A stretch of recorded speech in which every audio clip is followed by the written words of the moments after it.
শ্বশুর কেন দিবে? শ্বশুরকে আমার দেওয়ার কথা, কারণ তার আস্ত মেয়েটা দিয়ে দিয়েছে সারা জীবনের জন্য। পড়ালেখা করাইছে সে, গড়ে তুলছে সে, গাছ লাগাইছে সে, আর গাছটা তুলে নিয়ে আসতেছে আমার সংসারে, সারা জীবন আমাকে সার্ভিস দিয়ে যাচ্ছে। নির্লজ্জের মতো কিভাবে ওই শ্বশুর বাড়ির দিকে তাকাইতে পারে কোনো যুবক?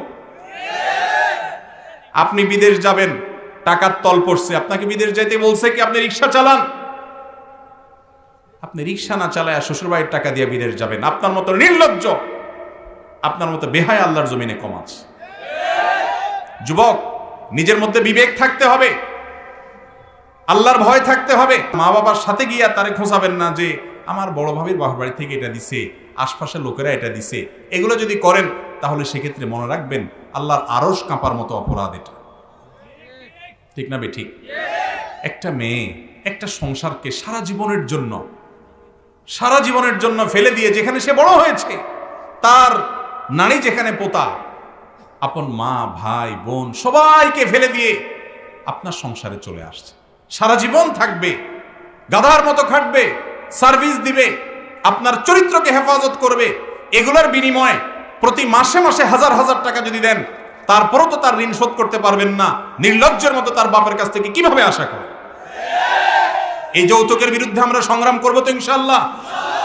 এই সমাজে কোনো যৌতুক আমরা নিতে দেব না, নেব না ইনশাআল্লাহ। কোনো মেয়েকে যদি যৌতুকের জন্য কোনো জ্বালাতন করে কেউ, তাকে আমরা বোঝাবো, তার বিরুদ্ধে সামাজিক সচেতনতা গড়ে তুলবো, মানুষকে বলবো বোঝাও। আর আমরা নিজেরা প্রতিজ্ঞা করবো, যারা বিয়ে করেছি তারা অন্য কারোর বিয়ের সাথে যখন আমরা জড়িত হব, যেন যৌতুক সেখানে দেয়া না হয়, আমরা ভূমিকা রাখবো ইনশাআল্লাহ। আর যারা বিয়ে করেন নাই তারা তো নিয়ত করবেন যে আমার বিয়ে হবে যৌতুক মুক্ত বিবাহ। চেষ্টা করা যাবে না ইনশাআল্লাহ?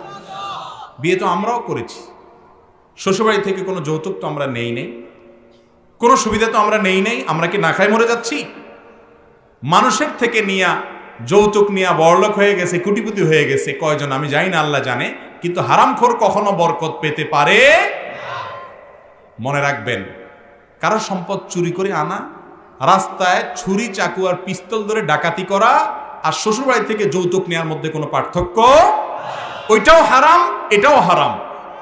বরং ওইটার চাইতে একদিক থেকে এটা অনেক জঘন্য এবং ডেঞ্জারাস।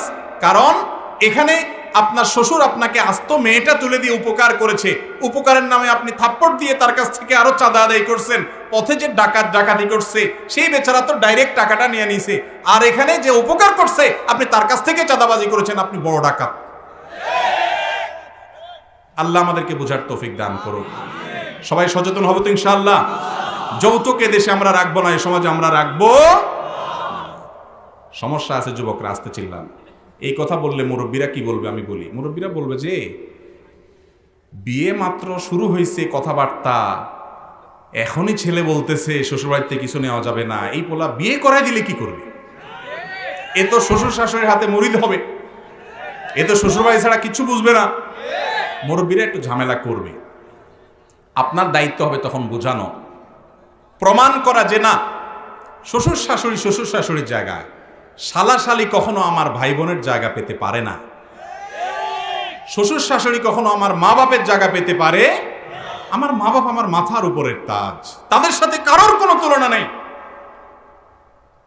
আমি শুধুমাত্র এই জায়গায় অন্যায়ের বিরুদ্ধে বলছি, এর মানে এই না যে আমি আমার মা বাবার চাইতে তাদেরকে প্রাধান্য দেব, বেশি শ্রদ্ধা করব, বেশি মানবো, এটা হতে